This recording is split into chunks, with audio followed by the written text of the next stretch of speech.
Marketing Your Private Practice is a podcast where you'll learn easy to implement tips and strategies to grow your business without spending all day online. I'm your host, Kathy Colaiacovo, and I teach practitioners the Thrive marketing method to create simple and streamlined plans by focusing on long-term strategies, not just social media. Discover ways to spend less time on your marketing, attract more clients, and build the financial freedom that comes with a thriving practice. One where you have time left in your day for the people and things that matter to you.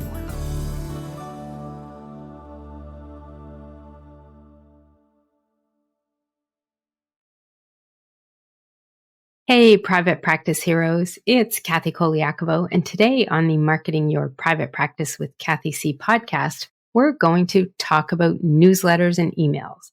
And most importantly, we're going to talk about the 5 factors that could be affecting your email marketing results and some of the tactics you can take to get more people opening and reading your emails. Because if you're going to take the time to do this type of marketing activity, you want to do whatever you can to increase the chances of people consuming your information by increasing your deliverability rate and your open and click rates too.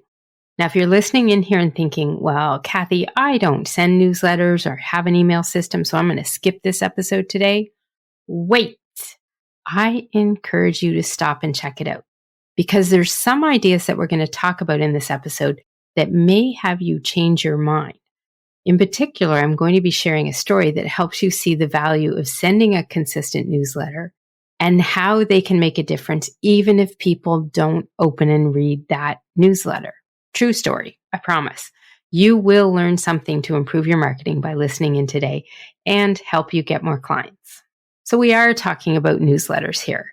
And practice and business owners everywhere use newsletters to communicate and engage with the people on their email marketing lists because they know it is one of the best ways that you can be nurturing your community. Nurturing them can lead to more clients and more sales. Now, not everyone on your email list is a client already. Some of these folks are leads or prospects. Some will be clients, and some might be past clients too. Many of them could be future clients. Some could become repeat clients, clients who buy from you multiple times, those raving fans who love the work that you do and what you offer. This is why communicating with the people on your email list on a consistent basis is so important as part of your overall marketing strategy.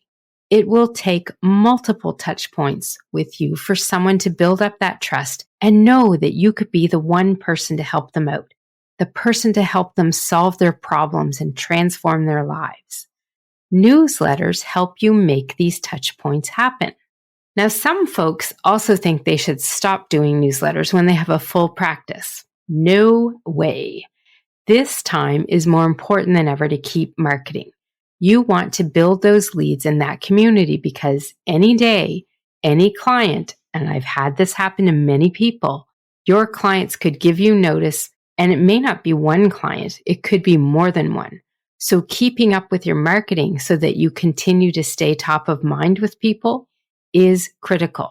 So yes, even when your practice or business has a wait list, you want to continue marketing. Continue sending those newsletters.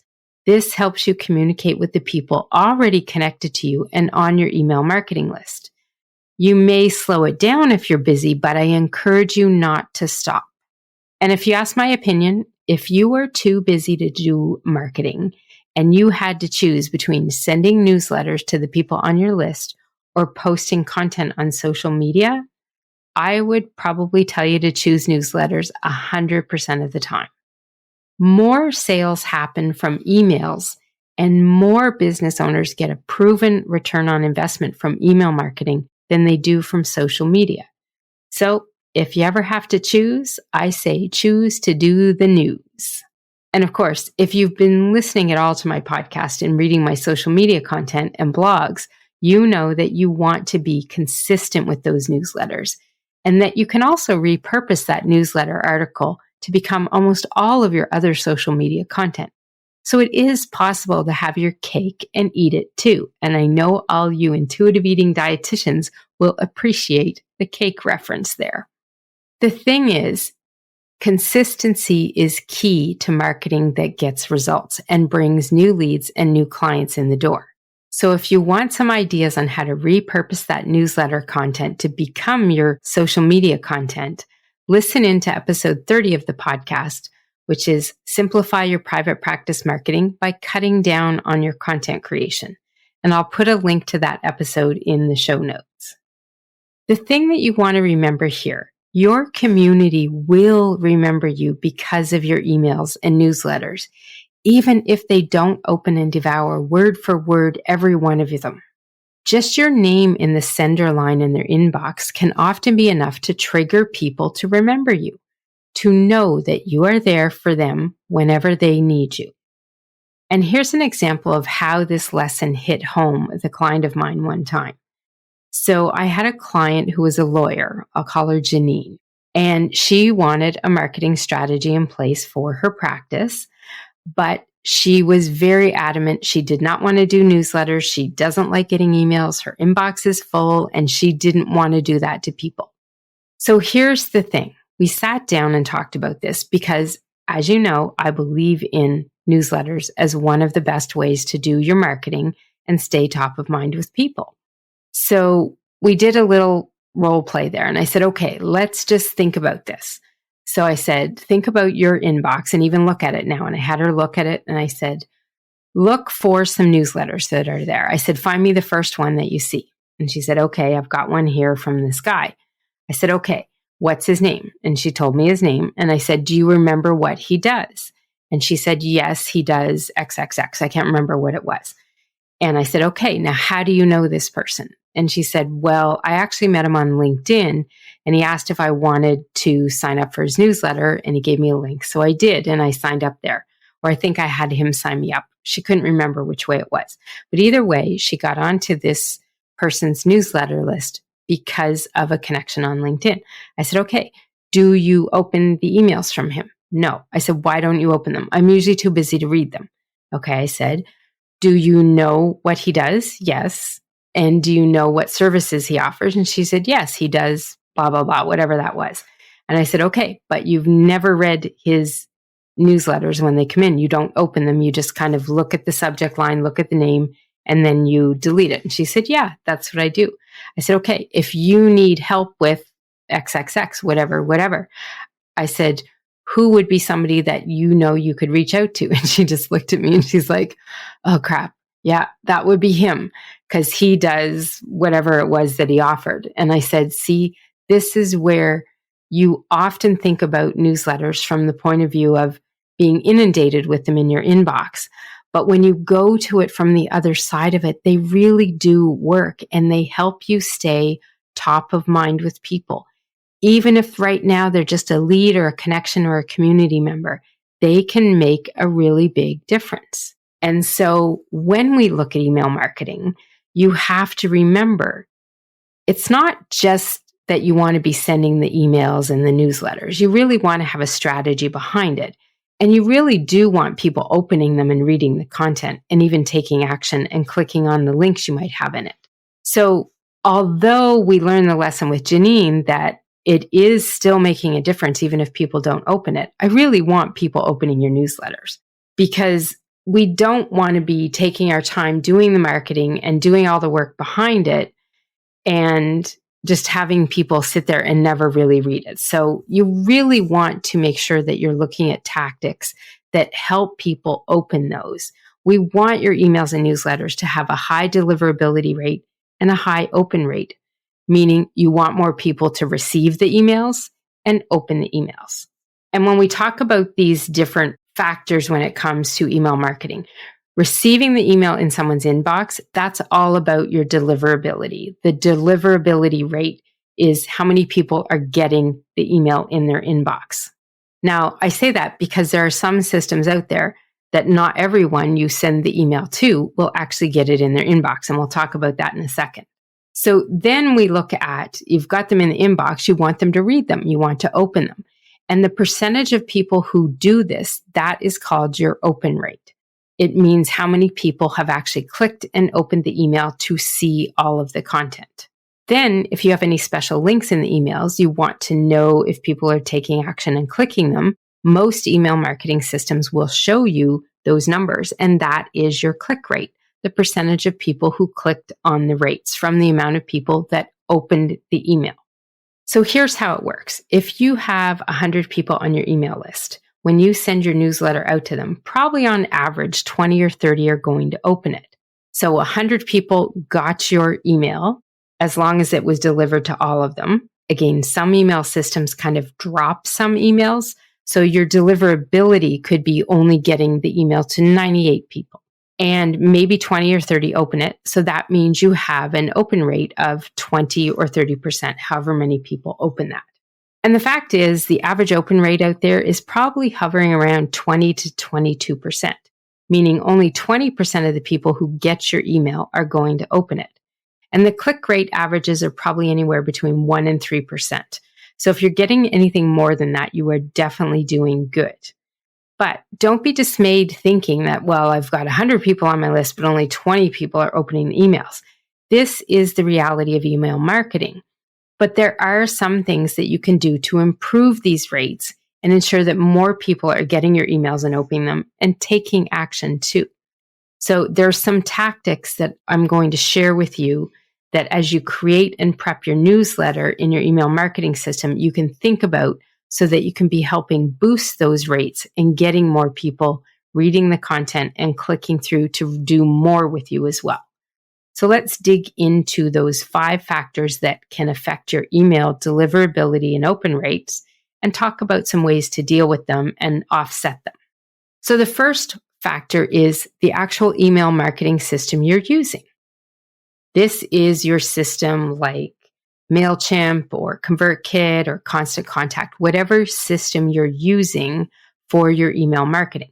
And this could be the first thing that affects your open rate, because sometimes some systems just inherently get higher open rates because of their history with the email servers out there, with the systems that we're sending all of these emails to, the Google, the Outlook, the Yahoo, Hotmail, whatever it might be. I've worked with more than 8 systems in all my time in business the last 15 years. And these systems might have been my system that I used myself or even the ones that my clients used. And I've seen various open rates with all of them. Some of them just inherently get a better deliverability and open rate than others. And I've watched this change as well when we've moved people from one system into another and changed nothing except the system, yet their open rates increased dramatically. I even had several who did a shift like this and their boost in open rates went up by 10%. And this is actually a time from before there was a big change with Apple that put kind of a little bit of false increase in the open rates. And I'm going to talk about that in a second. But the fact is, you could be using a system that just isn't as good as delivering all of the emails and getting them to the inboxes of the people on your list as other systems. It's just the way that it is out there. In 2019, I was using a system called Infusionsoft, which is now referred to as Keep, K-E-A-P. And my own particular email system at that point had about 18% open rates. And I moved it to a system called Kajabi. And that one I was primarily using for my online courses and my Thrive Marketing Academy and my memberships.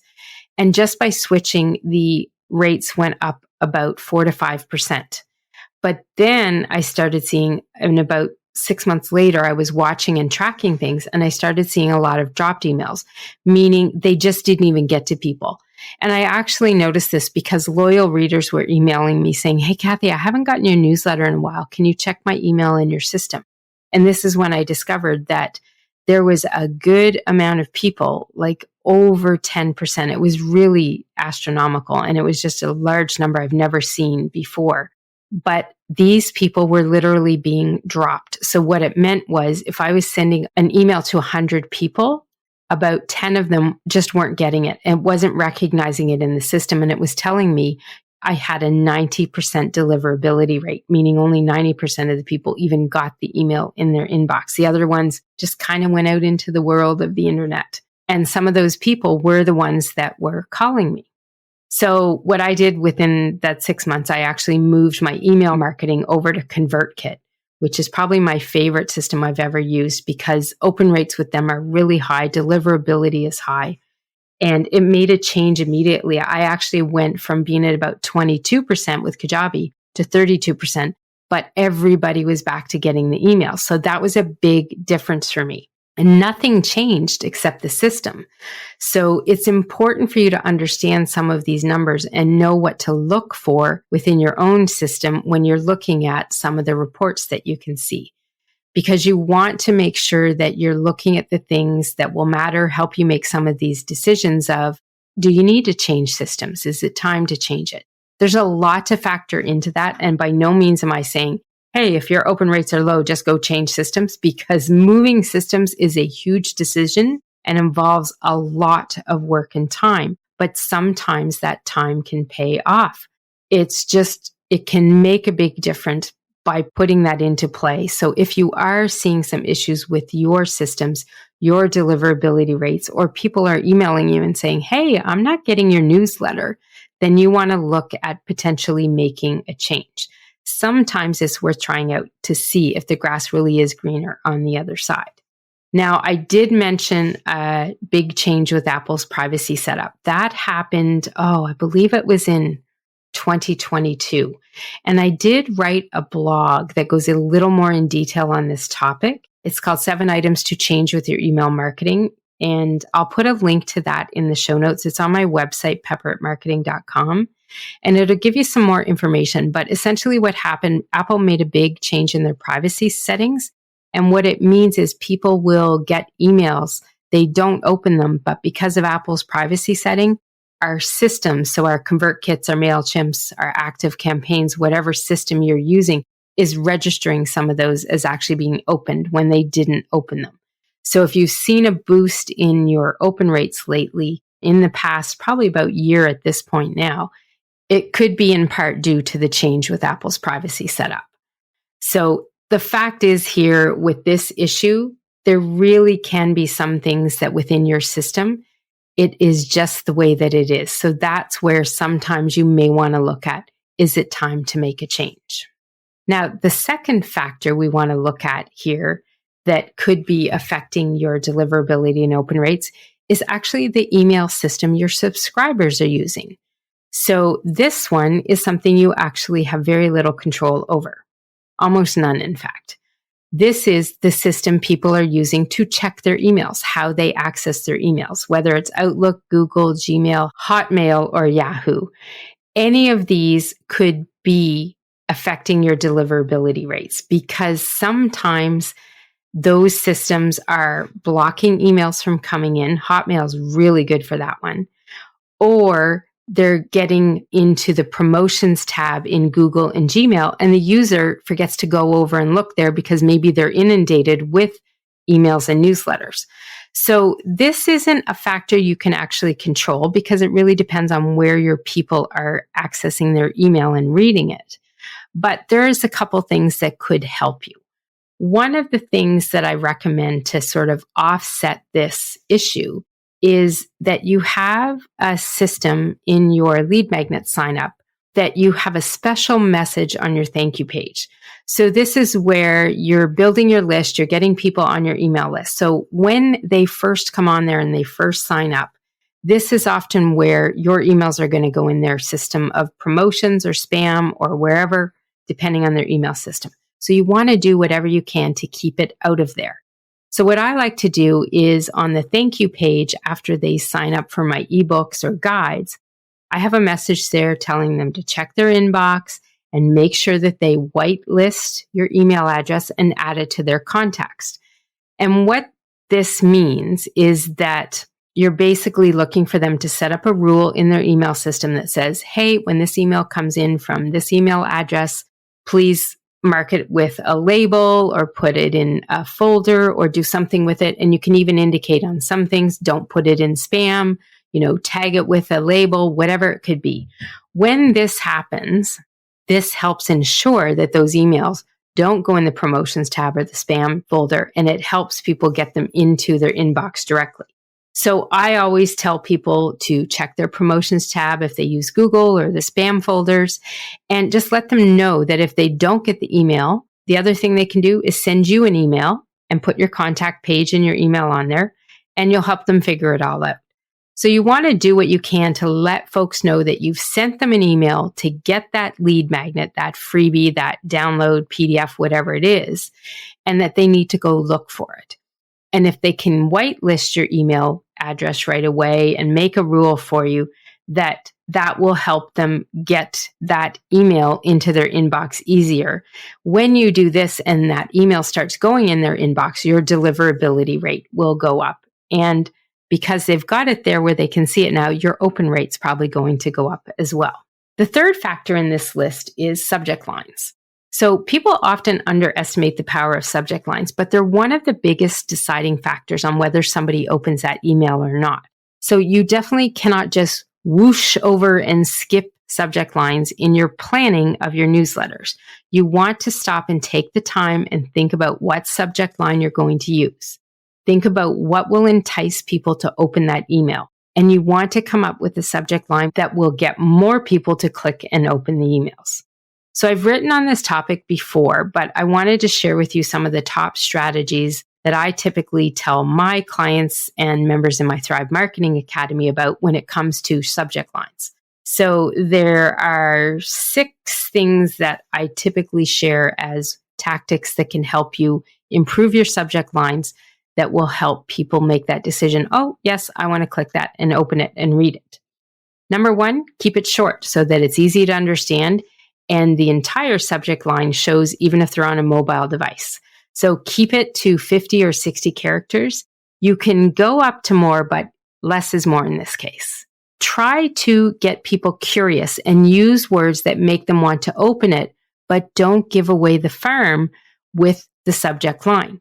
If your subject line includes anything about the topic that will allow your subscriber to prejudge what's going to be on the inside of the email, they might decide that they don't need the info. So I'd rather you get them curious and have them open it where they can make that decision after they see it. If you have a system that allows you to put your subscriber's name in the subject line, that's a good thing to do. It often makes it stand out a little more from the other emails and they'll open it up.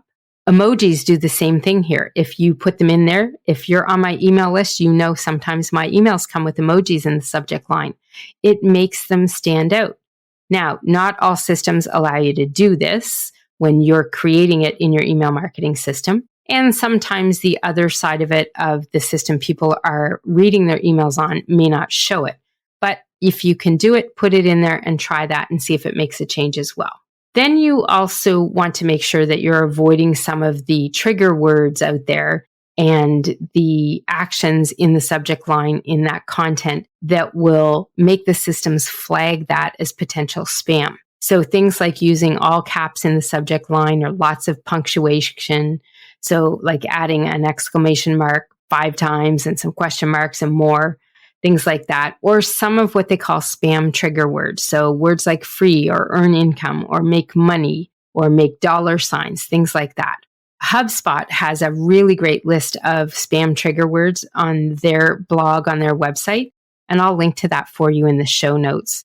So if you go to marketingyourprivatepractice.com/45, I'll have a link to that blog because it's got a fabulous list of things that you should avoid in your subject lines. And if your email marketing system has an option for you to do a spam check, do it and use that. It's always a good thing to do too, and have the email system say, oh, yep, this is, got some spam triggers in it.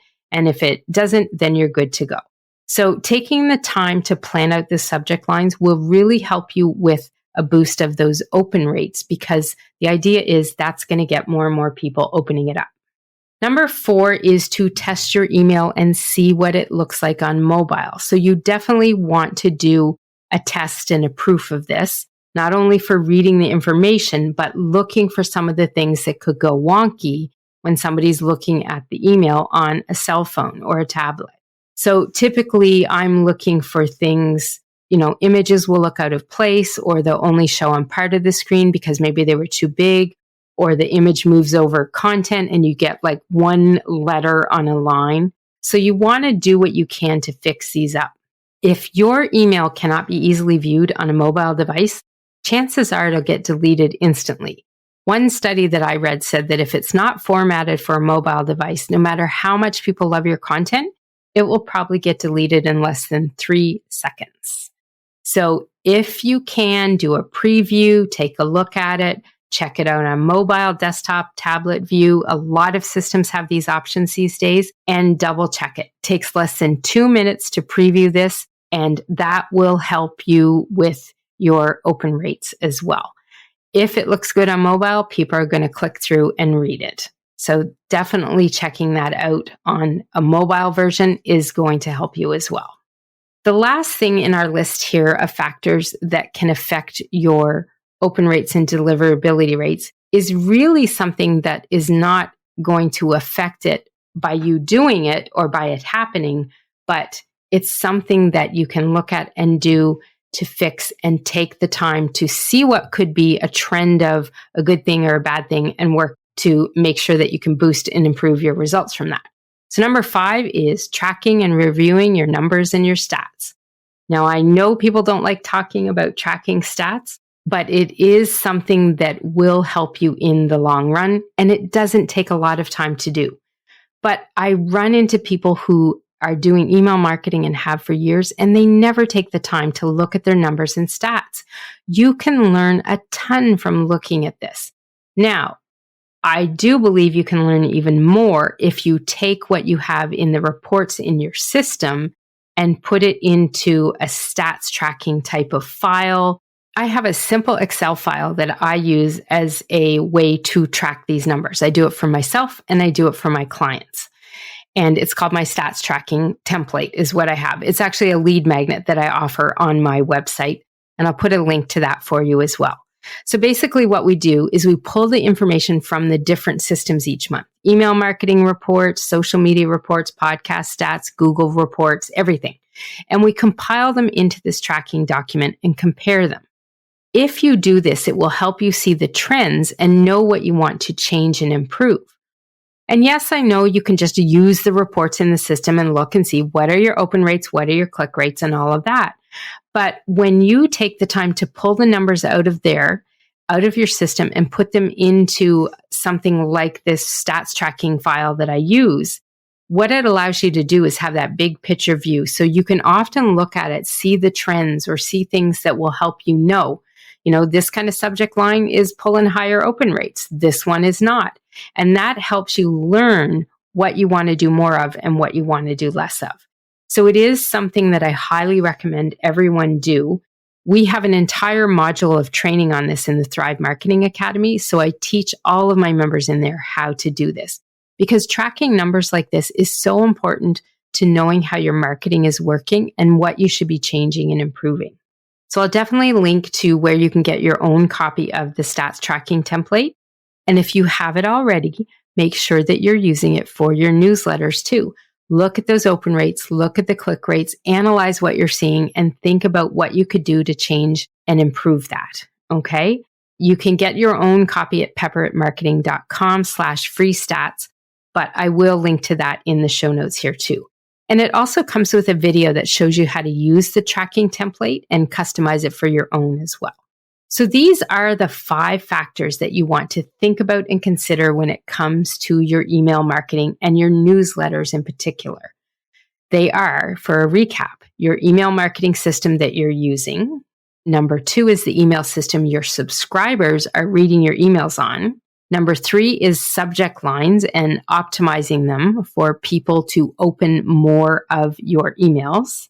Number 4 is testing your newsletter to see what it looks like on a mobile device and making fixes so that it is pleasing to the eye when they look at it on mobile and will read it. And the 5th one is tracking and reviewing your numbers and your stats so that you know what to change and improve and help boost those open rates and click rates. So if you plan around these 5 factors and you follow some of these tactics, it will help you improve your email marketing deliverability and your open and click rates. But you've got to take the time to put into making these changes and factoring them into your processes for doing your newsletters and your emails.